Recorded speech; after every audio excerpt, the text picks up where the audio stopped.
Good morning, Lindsey. Good morning, Matt. It's good to speak to you. Set the scene for us, please. Well, this is a place where everybody's kissing each other on the cheek because they've been to so many Munich conferences before. Yesterday, we overheard Christine Lagarde, the head of the European Central Bank, and Theresa May. Oh, how are you? Very well. Are you still in the House of Commons? No, I'm in the House of Lords now. I'm a baroness. You know, this is the kind of chit-chat that you pick up, and you see the great and the good go past. But what that hides is this great fear in Europe, because this is a security conference which has been built in the years gone by on the security alliance between the US and Europe.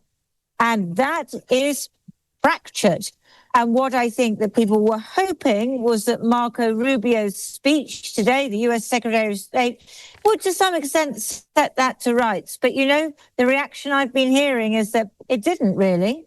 Right, because what J.D. Vance said last year in the same setting did make jaws drop to the floor, and they stayed there, probably ever since, actually. And the actions from the administration have gone to bolster the impression that he created in that speech.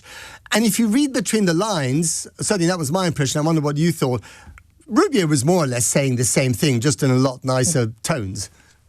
Yeah, look, it was one German ambassador to me said it was MAGA light.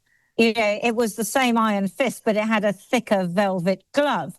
You know, there were particular catchphrases. He said that, the West, and by the West he means Europe and America, had been appeasing a climate cult. Now, that's a Trump phrase, isn't it? And he talked about opening the doors to mass migration, and what a terrible thing that was. And you just mentioned this issue of civilization. Now, when they talk about civilization, what they mean white people. He said that there was a civilizational erasure that threatens the US and Europe.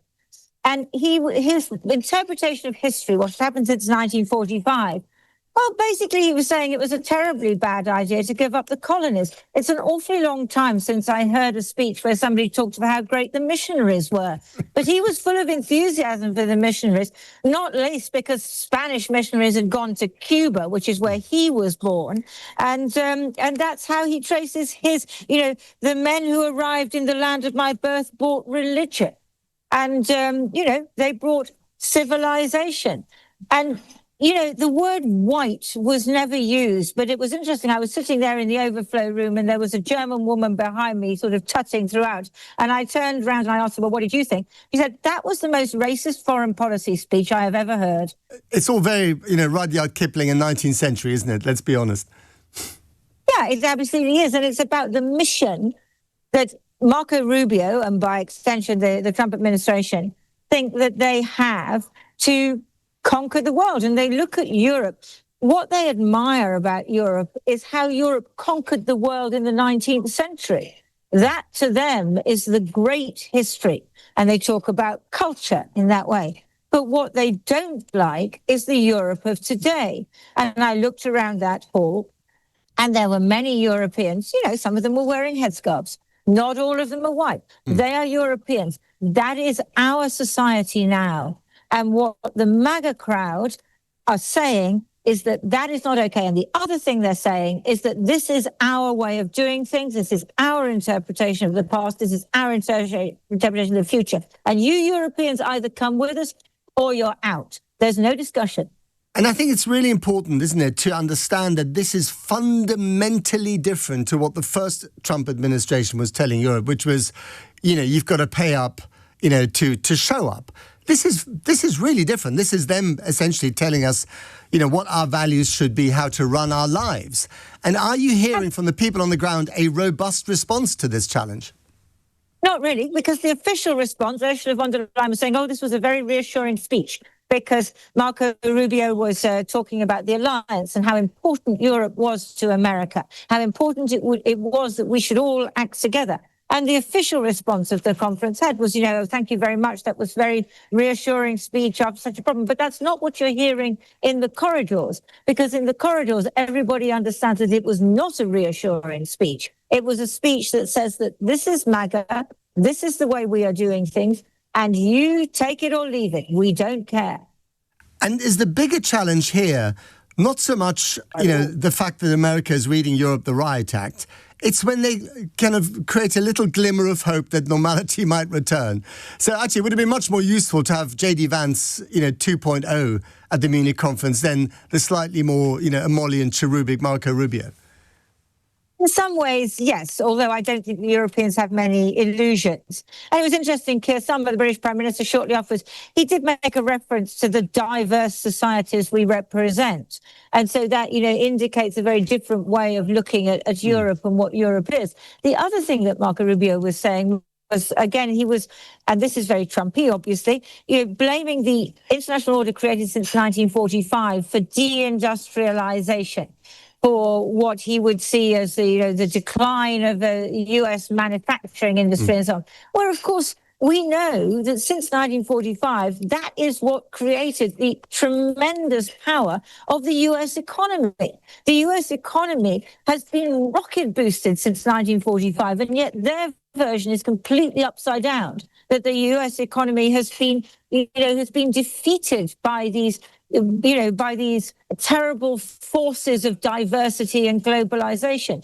And other people were going around just scratching their heads saying, this makes no sense. Yeah, and tell that to Google, or to Meta, all these other companies that are based on, that have become great largely because of, immigrants moving to America and that have taken over the world, but not because of 19th century manufacturing, but because of, technology. Absolutely. And I was sitting in amongst a couple of Chinese-American business people who were there. Now, they're not going to say anything very much because they have good contacts with the administration and so on, but I did see a little head shaking. Just on the nuclear umbrella, now we know that Merz, the German Chancellor, is talking to the French President about extending France's nuclear capability to the Germans. How far has that got, and why is that an attractive proposition for the Germans? Well, it's interesting to note that, when you look at the German budget for defence, it's rapidly increasing, and soon it's going to be double that of France. And of course, France and the UK are the European countries which have always had the largest defence budget.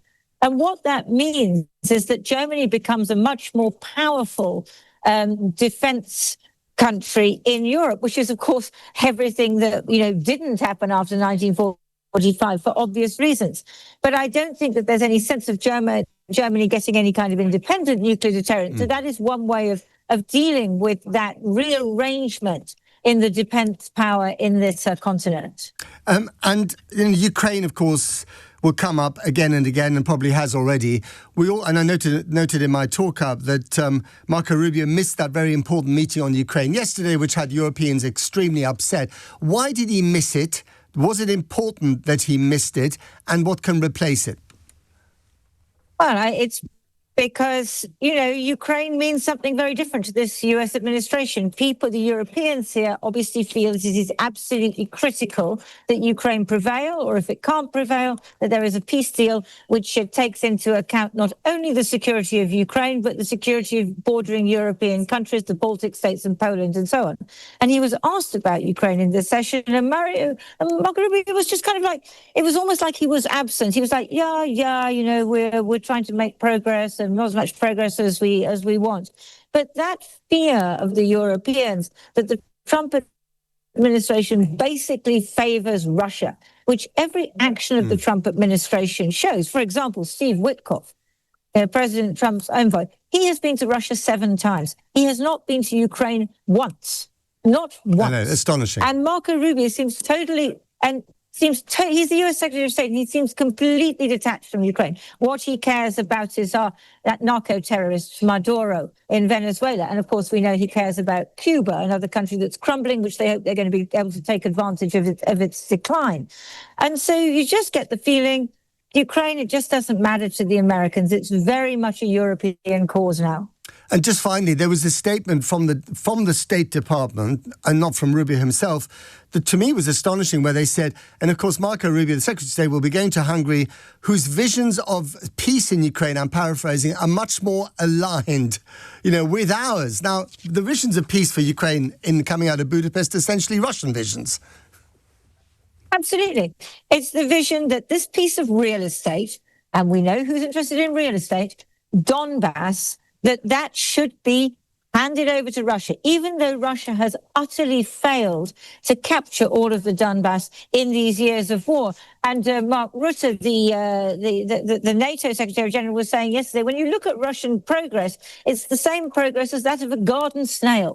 It is not actually increasing its territory very much at all. And so, of course, there is a discussion which you'd expect if you're going to have a ceasefire, which is that things stop on the line, on the front line as it is.